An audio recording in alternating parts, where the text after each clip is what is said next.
ตายลามนี่ลันพี่น้องเมื่อก่อนก็ลันได้ลันแล้วก็ออกมาอยู่พี่เดี๋ยวนี้ก็ลัน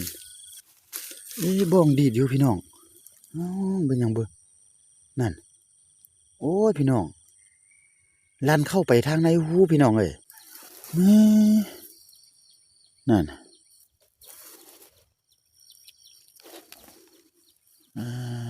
หลานนี่ก็เรียกกับบ่ถือเงียบเงียบปะบ้านพี่น้องย่างไปย่างมาเมื่อเจอหนูพี่น้องเอ้ยจักแม่นเขายิงบ่หรือว่าอันถือบ้องกับบูพี่น้องเนี่ยเห็นบ่อ๋อ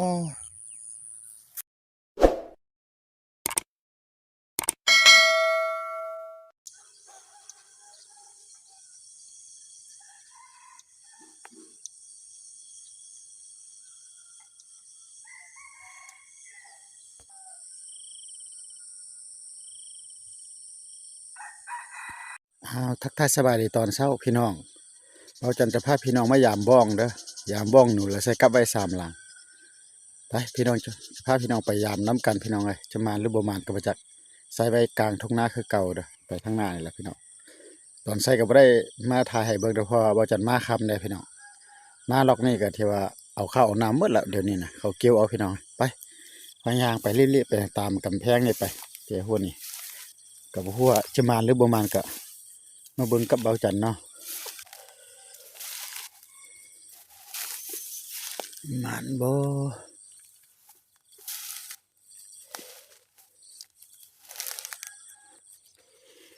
ล้างแรกก็บ่ลันพี่น้องเบาจันจะไว้คือเก่าก่อนเด้อปะอีกมือหนึ่งก่อนยังบ่ลันไปเบิ่งต่อไปพี่น้องอันนี้บรรยากาศตอนเช้าเนาะ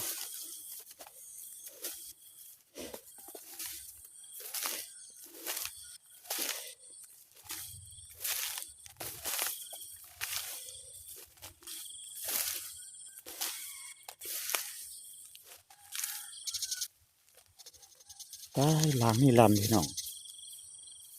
เมื่อก่อนก็ลันได้ลันแล้วก็ออกมาอยู่พี่เดี๋ยวนี้ก็ลันบ้องดีดอยู่พี่น้องอ๋อเป็นยังเบิ่นั่นโอ้ยพี่น้องลันเข้าไปทางในหูพี่น้องเอ้ยนี่แสดงว่าหนูเข้าไปหนูบ่ออกโอ้เบาจันขออนุญาตใส่อีกก่อนพี่น้องนั่นแปลงอีกก่อนเด้ออ๋อยามช่องนางวะว้าวนางนี่ก็เป็นยังวะพี่น้องรักนะลุ่มมาทางนี่เว้ยเตะบ้องนะโบราณโอ้มีคนมาบ่พี่น้องรักโบราณแปลงก่อนพี่น้อง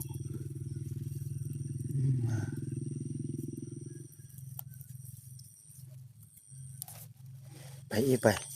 อ๋อที่มันยังมาต่ำบ่มาอีกมานี่ก็เลย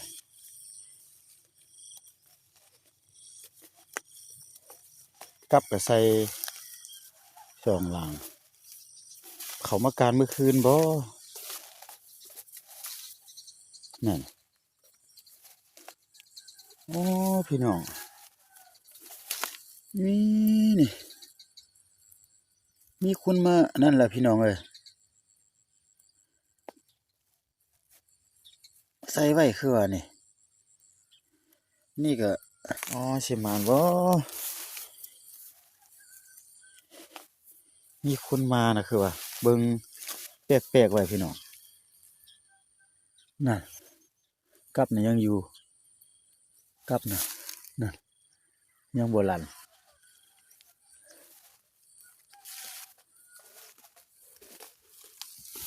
ว้าวนี่พี่น้องดูนะมาขอดนี่มาอีกโว้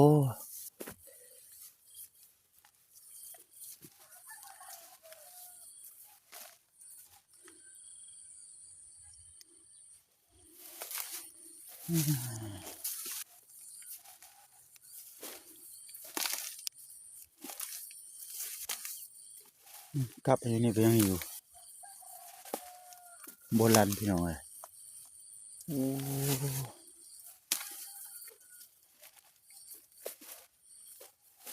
ชีละเขามาเมื่อคืนบ่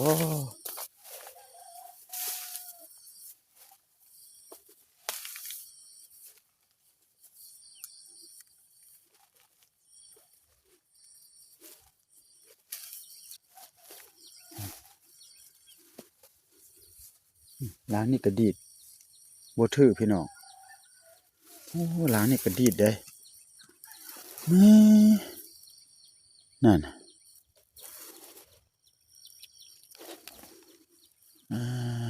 ร้านนี้ก็ดีดกับบ่ถือ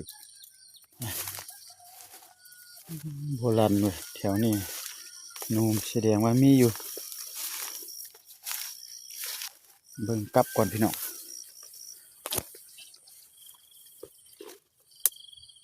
นั่นก็โบราณอยู่คือเก่าอยู่แสดงว่าบ่ถือวันนี้นะข้ามไปโครงการข้ามทางนั้นก่อนอยู่คันนาพูนแหละพี่น้องไปพี่น้องหมันประมาณกับซุ้มบรรยากาศเนาะบรรยากาศทางสถานที่หาอยู่หากินทางเบาจันเด้อพี่น้องเลยอยู่ทางมาเมืองไชยธานีเฮานี่แหละ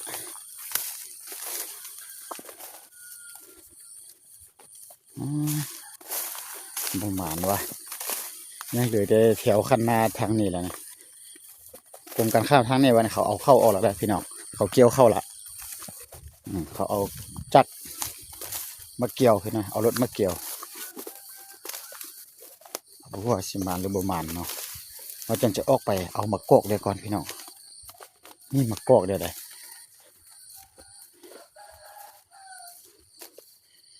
นี่เปิดใส่อยู่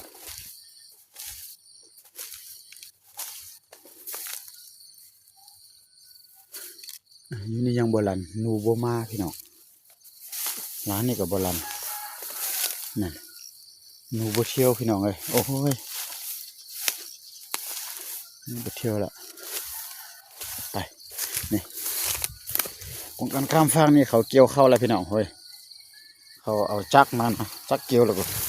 มวยจักรูปเลยโดนอุ้ยปุ้ยมวยไปเบิ่งมะกอกนี่ก่อนพี่น้องเก็บมะกอกก่อน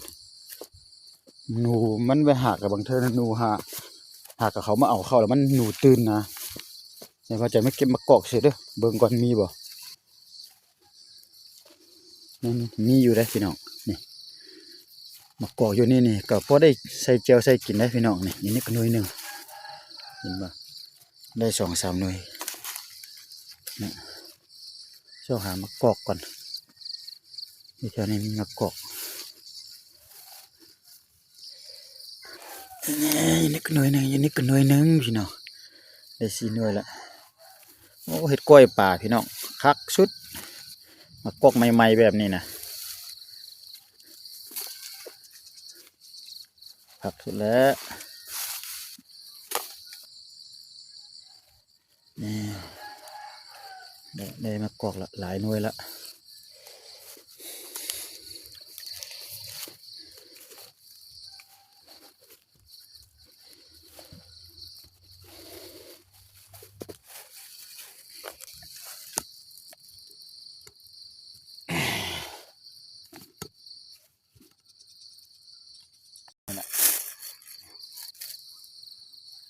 คือทุกอย่างเอามากอกนะ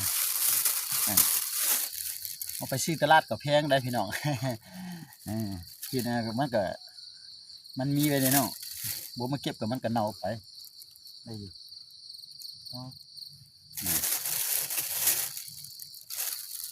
ประมาณ10ปลายหน่วยนี่ไปเนี่ยไปเบิ้งบ้องเขาอยู่บนนี้แหละที่ประเทศแสดงว่ามีคนมานะพี่น้องเบิ้งนะว่าจันเบิ้งนะเข้าไปนี่แหละ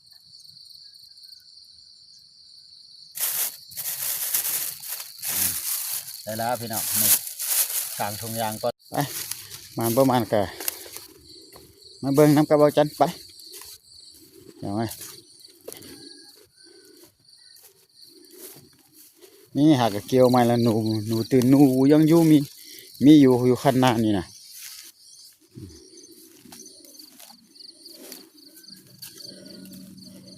ขั้นหน้านี่แหละ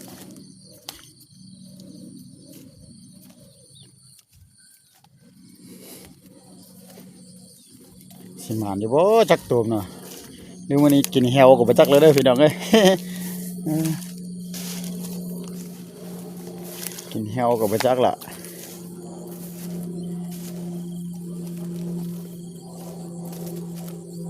แสดงว่ามื้อนี้ปีนี้ก็ได้กินหลายตัวอยู่นะ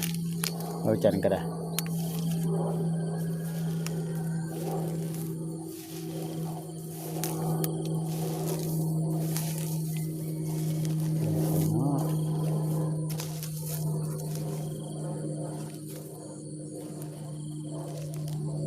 นี่ก็ใส่อยู่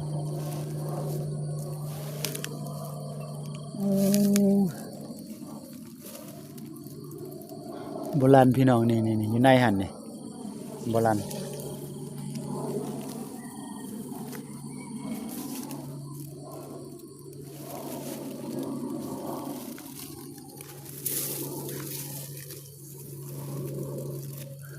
โอ้พี่น้องหวยหนูเบิ่งแม่มันเอาเฟืองมาไว้อยู่นี่พี่น้องเอ้ยความคักพี่น้องใส่อยู่นี่ยังโบราณวะโอ้หนูไปทางใดวะ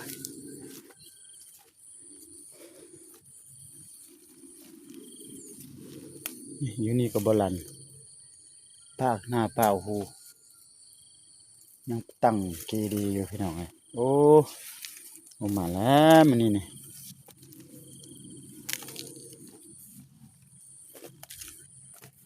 วางไว้ปะอื่นเพิ่นละ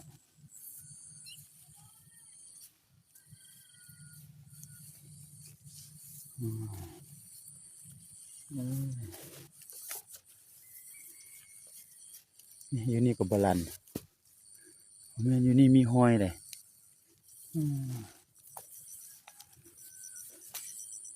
อันนี้ก็โบราณแต่หมดแล้วแสดงว่าบ่มาแล้วมันนี่นะ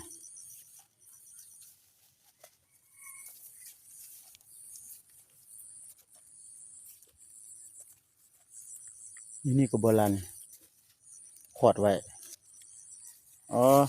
แฮวมื้อนี้นี่กินแฮว พี่น้องโอ้ยหนูเนาะ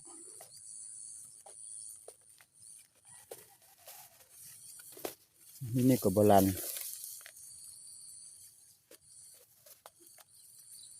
แต่ว่าชุดก้นก็ได้อยู่แล้วบอนนี้ก็ได้เนี่ยบ่มาแล้ว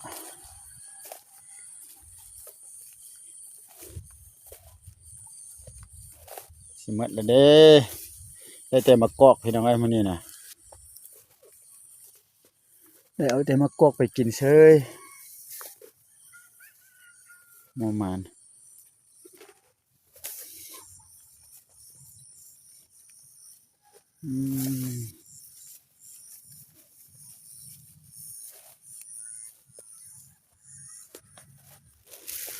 เงียบกิ๊บ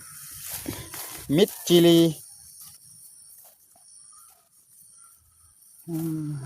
แล้วล่ะมิดจิลีพี่น้องเอ้ย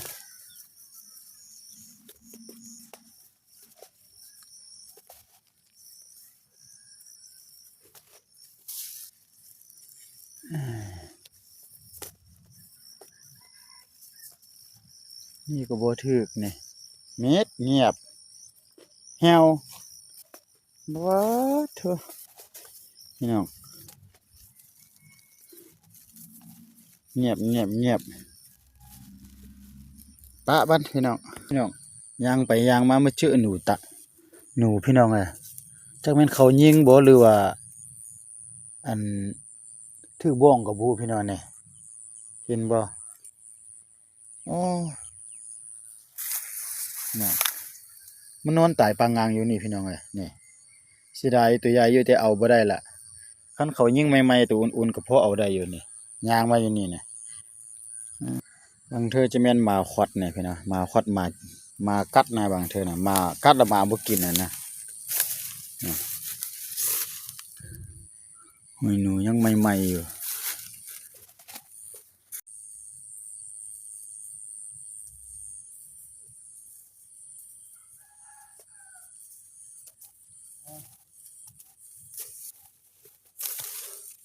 พี่น้องเอ้ยบ่หวานเด้อมื้อนี้น่ะโอ้ลันฟ้าวสองหลังพี่น้องเอ้ยลันบ่ติดน่ะลันสองหลังแล้วก็เจอหนูเขาจะแม่นยิงเมื่อคืนน่ะตัวหนึง